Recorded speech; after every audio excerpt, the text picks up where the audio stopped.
Hey, this is Jesse Toole for BatchFrame.com, and in this video I'm going to be going through Move Anchor Point version 3. Now, this version of Move Anchor Point does all of the same things as the previous version, but has many new features that allow for working with groups, working in 3D space, and a bunch of other different things. So I'm going to go through all of that. But I want to start with just how to install it. Now, on a Windows computer, what you're going to do is go into Program Files, Adobe, your version of After Effects, whatever you're working in. Now, Move Anchor Point version 3 was designed for CC 2015, but it will actually work all the way down to CS6. It might even work in earlier versions than CS6, but it hasn't been tested in anything but CS6 and up. So you're going into your version of After Effects, Support Files, into Scripts, and Script UI Panels. Now on a Mac, it's very similar. You'll see the script folder and the Script UI Panels folder, and that's where you're going to paste the Move Anchor Point script. Now, once you install that and you start up After Effects, you're just going to go over to the Window menu, and down at the bottom, you'll see the script. So we're going to click on that, and you can see it comes docked. You can undock it if you like, but because it is a Script UI panel, it can be docked like any other panel in After Effects. Now, you can see that the interface is much different than before. In the top left, we have our Move presets. These are the 9 presets that correspond to 9 different points on whatever layer you have selected. Here we have the mode selection. Now, by default, it's set to object mode, but if you click on this, we actually have 2 other choices, selection and composition, which I'll be going over in a moment. But this is where you select the mode. Here are the 3 Z-axis presets. Now, these are only active in the selection mode. We have include masks, and if you select this, it's going to be set to ignore masks. Down here we have the custom move section, and then we have the match button. And then the question mark just brings up the help for Move Anchor Point. So let me just show you a few basic examples of how this works, just so you can get started. I'm going to start a new composition, and I'm going to start out extremely basic and just create a 100 by 100 solid. And I'll zoom in here a little bit. So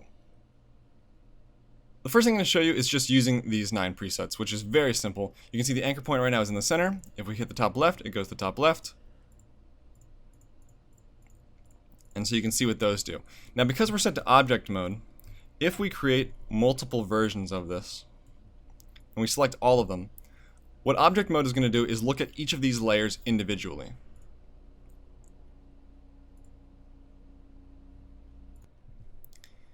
Which means that when you hit the top left button, all of the anchor points are going to go to the top left of their own individual layer. And that's the same all around. Now, this also works for text layers. Let me add a text layer in there as well. And it works for shape layers as well. So, have all these 4 layers selected. And if we bring Move Anchor Point back up, you can see how the anchor points are moving around as we click the presets. Now, if we go to selection mode, you can see that the interface changes to show that you're in selection mode. And let's just move some of these layers around just so we can spread them out a little bit. And if we select all of these layers, and let's say we hit the middle button, you can see that now, rather than going to the individual layer's center point, it's calculating the selection's center point and moving all 4 of those layers' anchor point to that middle area. So you can see if we just select one layer now, all of these anchor points have been moved to that same center point. And that goes for all of these different presets. So now, rather than these buttons representing a single layer, it's representing the selection as a whole.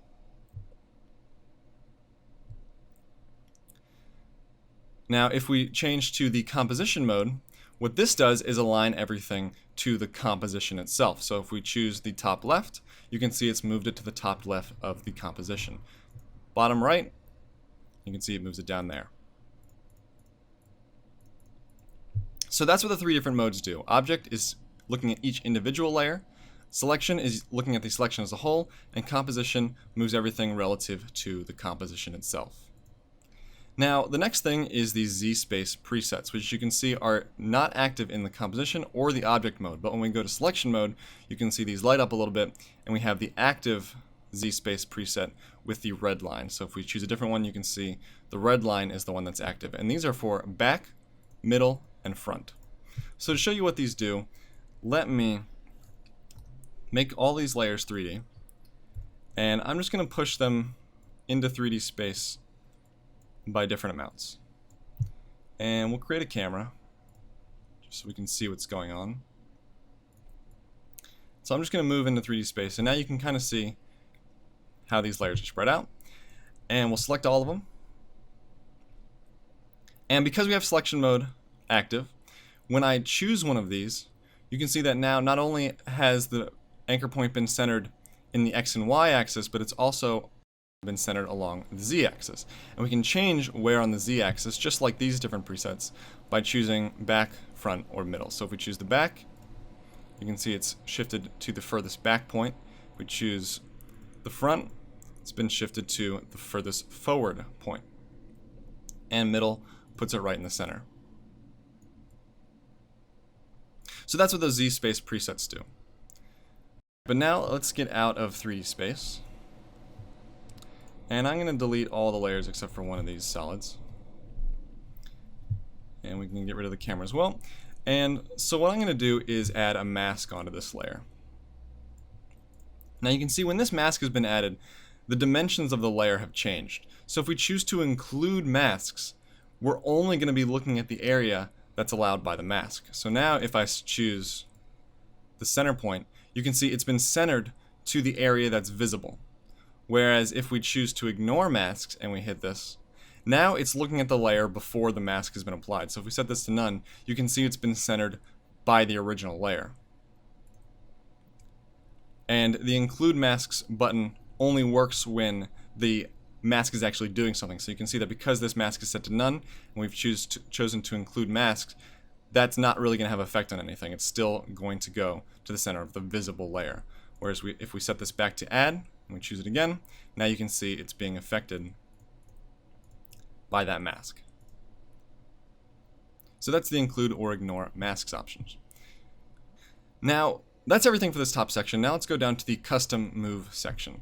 Now this is all fairly self-explanatory, and what this allows us to do, let's get rid of this mask, is move the anchor point by a customized amount. And we have two options. We can either move it by pixel amount or we can move it by a percentage. So if we choose the pixel amount, all of these values that we add in are going to be from the top left corner of the object, or top left corner of the selection, or the top left corner of the composition. So we stay in object mode for now, and we put in 50 by 50, and we'll leave Z at 0 right now since this is not a 3D layer. Now this layer is 100 by 100, so setting it to 50 by 50 should put that anchor point right into the center. So if we set those values and hit custom move, you can see our anchor point is now at the center. If we put 0, 0, you can see that the anchor point is now at the top left. You can also put in negative values here.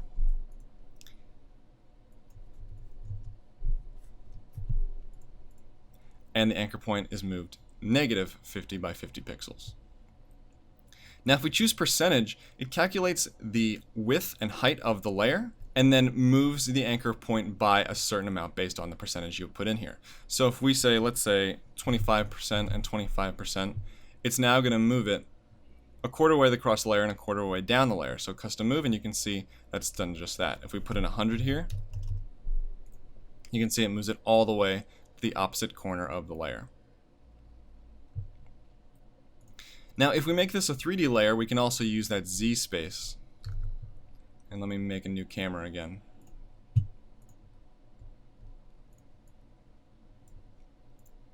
So if we put in 100, 100, and 100 here, hit custom move, you can see that not only has the layer anchor point been moved 100 over and 100 down, but it's also been moved in Z space by 100 pixels as well.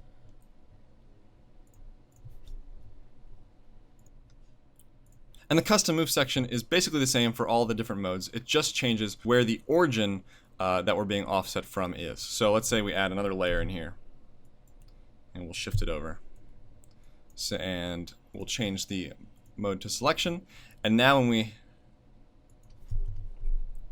choose custom move, you can see it's moved over 100 by 100 from both of these layers. So if I choose the second layer, you can see its anchor point is also at that 100 by 100 point because the top left of the selection is this top left corner. If we move this up, select them both, and hit custom move again, you can see that now that anchor point is different because the selection's origin is now up here. And if we choose composition mode, it's the same thing, but it's based on the composition. So if we choose custom move from here, you can see it's been moved over 100 and down 100 from the top left point of the composition. So basically, when you're in composition mode and using the custom move mode, these are the same as coordinate values in the composition.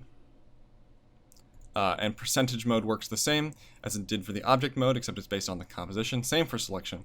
Whereas if we choose percentage and we move 50% across and 50% down the composition, hit custom move, it's now going to be put right in the center of this composition.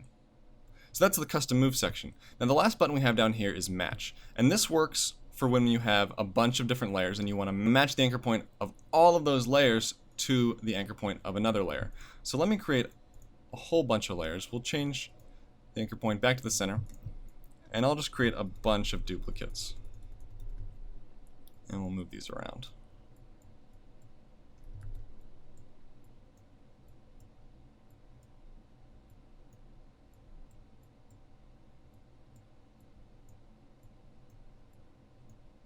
So let's say I want to make all of these different layers have the same anchor point as this layer that's selected right now. What we would do is select all of the layers we want to match, and then finally control select the layer that we want to match to. So whatever the last selected layer is, that's the layer that's going to be matched. And then we just simply hit the match button, and all of these different layers now have the same anchor point as that last layer that we selected. So if we deselect all of these, and you can see as we're moving down these selections, all of the anchor points are still set to the same place. So now if we bring up the rotation, you can see that all of these layers are going to rotate right around that center layer. And the match button is not affected by the mode. So no matter what mode you're in, the match button is going to do the same thing. And then finally down here we have the help button, which just brings up basically the written version of this tutorial. So if you need any quick references, you can click that and it will bring it up. But that's really it for Move Anchor Point version 3. I hope that you find it useful, and I hope it makes things simpler when you're working in After Effects and helps speed up your workflow.